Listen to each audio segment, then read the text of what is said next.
It's important to love yourself, but don't forget to love others. Love yourself. Take time for yourself. Treat yourself. Celebrate you. Do you boo? In today's society, we are inundated with messages that admonish us to put me first.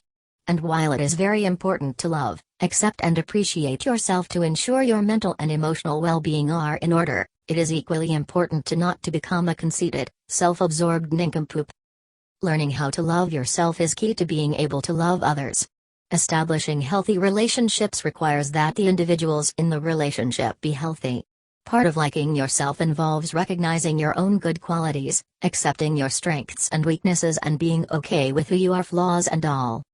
Where healthy self-love and respect derails and morphs into unhealthy egocentrism is when your self-view becomes distortedly grandiose and you constantly crave the attention and admiration of others. You become oblivious to your own flaws and fail to recognize value in others. Then comes true narcissism. This occurs when you resort to putting down and demeaning others to make yourself feel better. How to love yourself and why that involves loving others. An extremely distorted love of self robs you of your ability to grow, love and feel loved by others. Humans are relational beings and are born with an innate need to be loved and give love to others. The reciprocal process of giving and receiving love is essential to the wellness of all people. They are equally important. Learning how to love yourself begins at a very young age. It happens simply. You are loved, accepted and valued by others, which teaches you that you are lovable and valuable. You internalize those feelings and begin to view yourself, at least initially, through the eyes of others. This is how self-worth is developed. Transversely, when you love and cherish others, you provide them a different view of themselves. Your love for them assists them in loving themselves. Being overly self-absorbed limits your ability to grow. The unfortunate thing about being narcissistic is that you hyperfocus on a few key aspects of yourself which you love and ignore, deny or make excuses for things you don't. The narcissist will focus on their looks or a specific ability or gifting they may have and never work on shortcomings and weaknesses.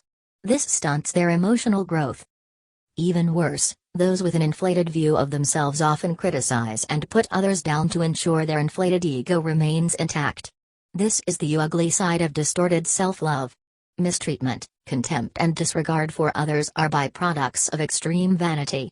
The person that is completely and utterly in love with themselves becomes emotionally unavailable to genuinely love others, and they also limit the amount of love they can receive.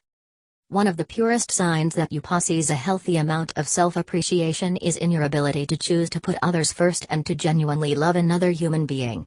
This doesn't mean that you allow people to walk all over you or guilt you into doing for them. These acts of service and self-sacrifice are sincere, pure, genuine and purposeful choices. They come from the heart. You do because you want to. Love is a reciprocal force. The more you give, the more you receive. Finding a balance between self-worship and a healthy dose of self-appreciation can be a difficult balance to maintain. We are encouraged to put ourselves first and do what feels good, even if that means disregarding the feelings and needs of others. True love is not selfish, abusive, vain and never degrades, demeans or belittles others. It is kind, gentle and uplifting. Love yourself. Love others.